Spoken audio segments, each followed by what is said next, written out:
Okay, let's go.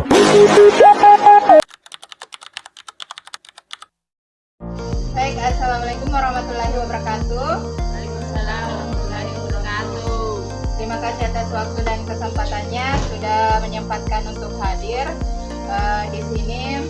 Sebelum saya melanjutkan pembahasan, izinkan saya untuk memperkenalkan diri terlebih dahulu. Nama saya Nur Asrin. Di sini untuk hari ini saya sebagai mahasiswa Universitas Megabuana Palopo akan menyampaikan tentang infeksi menular seksual. Untuk itu mari kita kenali dan mencegah infeksi menular seksual tersebut. Di sini apakah sudah ada yang tahu apa itu infeksi menular seksual? Jika tidak ada yang tahu, selanjutnya saya akan menjelaskan. IMS itu atau infeksi menular seksual itu merupakan infeksi yang disebabkan oleh virus atau bakteri ataupun parasit. Nah, penularannya itu melalui hubungan seksual baik dari vaginal, anal maupun oral. Nah, untuk jenis-jenis IMS atau beberapa contoh IMS dapat kita lihat di sini gambarnya sudah terlihat. Nah, saya sebutkan yang pertama itu ada sifilis, gonore atau kencing nanah, kemudian ada chlamydia, ada herpes genital dan ada HIV. Nah, biasanya itu yang terinfeksi sendiri tidak menyadari bahwa dirinya terinfeksi IMS ini karena gejalanya dapat ringan bahkan tidak terlihat.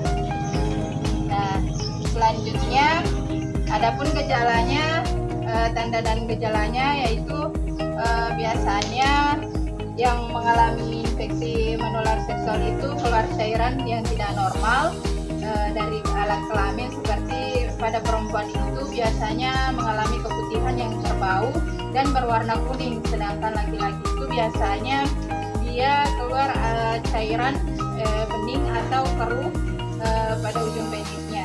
Kemudian yang kedua itu nyeri saat ingin buang air kecil, itu dialami pada perempuan maupun laki-laki.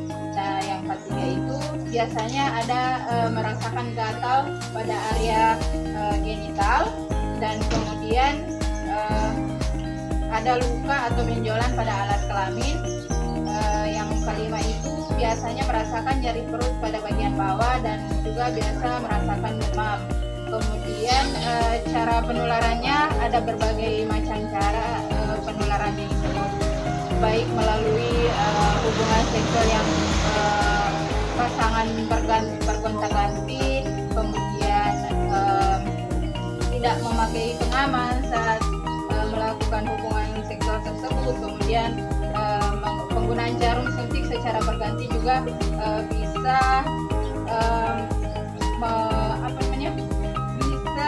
menularkan IMS ini. Kemudian yang keempat itu penularan dari ibu kepada bayi selama kehamilan ataupun saat persalinan. Nah,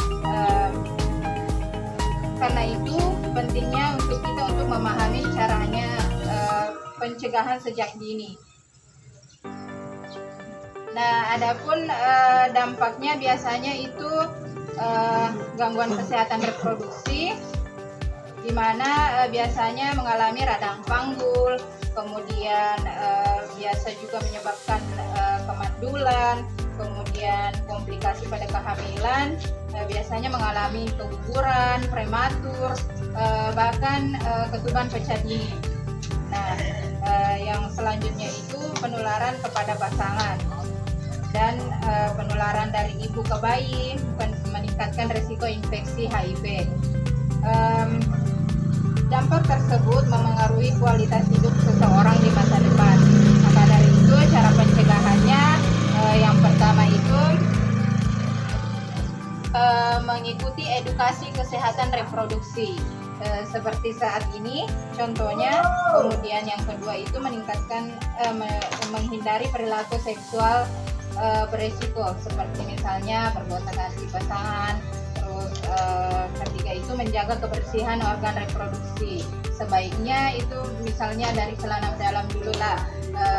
Misalnya agak basah, mungkin sebaiknya diganti untuk menjaga organ reproduksi.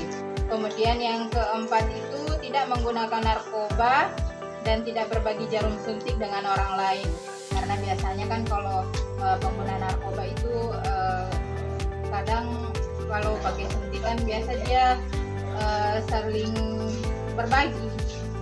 Kemudian yang kelima, melakukan pemeriksaan kesehatan apabila mengalami keluhan pada organ reproduksi. Apapun itu keluhannya, sebaiknya lakukan pemeriksaan di fasilitas kesehatan terdekat, misalnya puskes, kemudian puskesmas, rumah sakit. Insya Allah privasinya terjaga. Kemudian yang keenam, menerapkan perilaku hidup bersih dan sehat dalam kehidupan sehari-hari. Masa remaja adalah masa yang sangat penting untuk mempersiapkan masa depan yang sehat dan berkualitas. Makanya jangan mudah terpengaruh oleh pergaulan yang dapat merugikan diri sendiri. Gunakan media sosial dengan bijak. Menjaga kesehatan reproduksi itu sangat penting untuk masa depan diri sendiri. Mungkin itu saja yang sempat saya sampaikan materinya. Kemudian mungkin ada yang ingin ditanyakan, silahkan bertanya. Bu Bidan, pertanyaan saya, apakah benar IMS seperti HIV atau chlamydia bisa menular melalui fasilitas umum seperti toilet duduk atau kolam renang? Baik, jawabannya itu tidak, karena IMS atau infeksi menular seksual ini seperti HIV dan chlamydia tidak dapat menular melalui fasilitas umum seperti toilet duduk dan atau kolam renang, karena HIV ini virus yang sangat rapuh dan tidak dapat bertahan hidup lama di luar tubuh manusia seperti di permukaan kering atau air. Kemudian virus akan mati kalau terkena udara, sinar matahari atau air sabun. Sedangkan chlamydia sendiri, bakteri penyebab chlamydia ini membutuhkan lingkungan yang hangat dan lembab di dalam selaput lendir tubuh manusia untuk hidup. Bakteri ini akan segera mati di luar tubuh dan tidak dapat bertahan di dalam air kolam renang yang mengandung klorin. IMS umumnya sendiri itu ditularkan melalui kontak langsung dengan cairan tubuh saat aktivitas seksual, berbagi jarum suntik, kemudian dari ibu ke anak selama kehamilan atau persalinan. Mana proses atau prosedur tes yang benar untuk memastikan apakah seseorang tertular IMS atau tidak? Baik, prosedur tes IMS yang benar wajib mengikuti standar medis laboratorium dan dilakukan melalui fasilitas kesehatan seperti puskesmas, klinik, rumah sakit. Kemudian tahapan prosedurnya sendiri itu yang pertama itu konsultasi dan wawancara, kemudian melakukan pemeriksaan fisik, kemudian yang ketiga pengambilan sampel di laboratorium, kemudian konseling pasca tes. Yang sempat saya sampaikan, lebih dan kurangnya